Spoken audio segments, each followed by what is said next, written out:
Hello बच्चों, let's see this question. This question says calculate the rate of flow of glycerin of density 1.25 into 10 to power 3 kg per meter cube. So the conical section of the radii of its end 0.01 meter and 0.04 meter and the pressure drop across its length is 10 Newton per meter square. तो यहाँ पर आपको क्या दे रखा है कि basically आपके पास conical section का पाइप है, तो एक साइड डायमीटर ज़्यादा और एक साइड डायमीटर कम है। तो इस तरीके से मान लेते हैं आपका कोनिकल सेक्शन पाइप है और इसको बोल देते हैं आपके पाइप का सेक्शन 1 और पाइप का सेक्शन 2 और ये होगी इसकी सेंटर लाइन। तो क्या होता है अगर आपके पास कोई भी फ्लूइड फ्लो कर रहा है और आइडियल कंडीशंस हैं तो आपके पास इसकी एनर्जी जो रहती है किसी भी क्रॉस सेक्शन पे वो क्या रहती है, सेम रहती है अकॉर्डिंग टू बर्नौलीज प्रिंसिपल। तो यानी कि एक तो इसमें काम आएगा आपके पास बर्नौलीज प्रिंसिपल।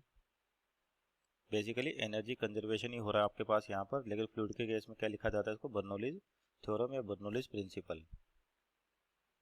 दूसरा यहाँ पर क्या है कि आपके पास जो रेट ऑफ फ्लो है यानी कि जितना लिक्विड यहाँ से पर यूनिट टाइम एंटर कर रहा है उतना ही लिक्विड यहाँ से बाहर निकलना चाहिए उसी टाइम में, क्योंकि बीच में आपका कहीं भी आपका वाटर एकम्युलेट नहीं हो सकता। यानी कि रेट ऑफ फ्लो यानी कि inflow should be equal to outflow. तो यहाँ पर दूसरी जो इक्वेशन है ये क्या होती है आपके पास, कंटिन्यूटी इक्वेशन। Continuity equation. तो यहाँ से अपने को अब जो कंडीशन दे रखी है उसकी बात करते हैं। तो कुछ डेटा या क्रॉस सेक्शन जैसे अपन ने माना कि मान लो क्रॉस सेक्शन 1 है तो यहाँ पर प्रेशर बोल देते P1 है, वेलोसिटी V1 है और एरिया A1 है, यहाँ पे प्रेशर P2 है, वेलोसिटी V2 और एरिया कितना A2 है। एट क्रॉस सेक्शन एरिया मतलब पाइप का जहाँ पर एंटर कर रहा है।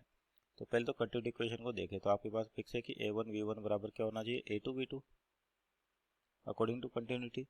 तो यहाँ पर रेडियस दे रखी है तो अपन V1 और V2 का रिलेशन निकाल सकते हैं। तो V1 अपॉन V2 हो जाएगा A2 अपॉन A1 और एरिया क्या हो जाएगा पाई आर स्क्वायर यानी कि पाई R2 square by pi R1 square.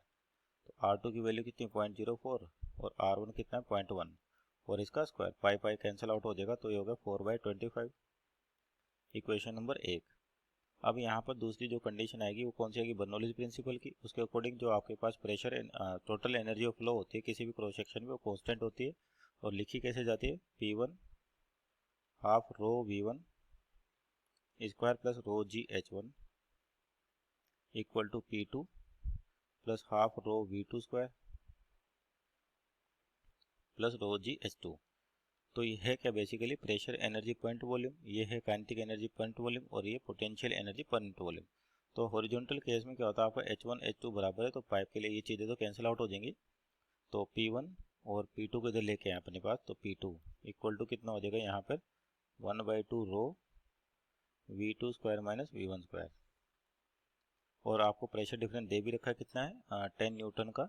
तो 10 न्यूटन पर मीटर स्क्वायर इंटू 2 और रेडियस डेंसिटी को नीचे लेके जाएं कितनी दे रखी है 1.25 into 10 to power minus 3 sorry plus 3 equal to कितना V2 square minus V1 square. तो इसको सोल्व करने पर आपके पास क्या वैल्यू आ रही है, इसको लिखे V2 square minus V1 square, V2 square minus V1 square. तो यहाँ पर जो V2 square minus V1 square की वैल्यू आ रही है आपके पास सोल्व करने पर 1.6 into 10 to power minus 2 metre square पर सेकेंड स्क्वायर।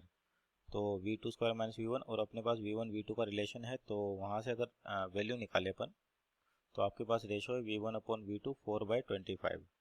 तो यानी कि V1 क्या ले सकते हैं अपन 4/25 इंटू V2। तो ये वैल्यू यहाँ पर रखे तो आपके पास क्या हो जाएगा V2 स्क्वायर कॉमन आ जाएगा तो अंदर बचेगा कितना 1 माइनस 4/25 यानी कि इसका भी स्क्वायर है तो 16/625 इक्वल टू कितना हो जाएगा 1.6 इंटू 10 टू पावर माइनस 2। तो V2 की जो वैल्यू आ गई आपके पास क्या लिखी जा सकती है 1.6 into 10 to power minus 2 divide by इसका एलसीएम आ गया 625 तो ये तो ऊपर चल जाएगा आपके पास 625 और नीचे बचेगा 625 माइनस 16 और इसकी होल पावर 1/2। तो यहाँ से V2 जो आ जाएगा वेलोसिटी ऑफ फ्लो किसी भी क्रॉस सेक्शन में निकाल सकते हैं, 1 पे भी निकाल सकते हैं, 2 पे भी निकाल सकते हैं। तो सोल्व करने पर आ रही लगभग 0.128 मीटर पर सेकेंड। अगर आपके पास वेलोसिटी आ गई तो एरिया या रेट ऑफ फ्लो यानी कि discharge rate of flow means discharge इसको Q से डिनोट करें तो ये क्या होता है A1V1 बराबर A2V2।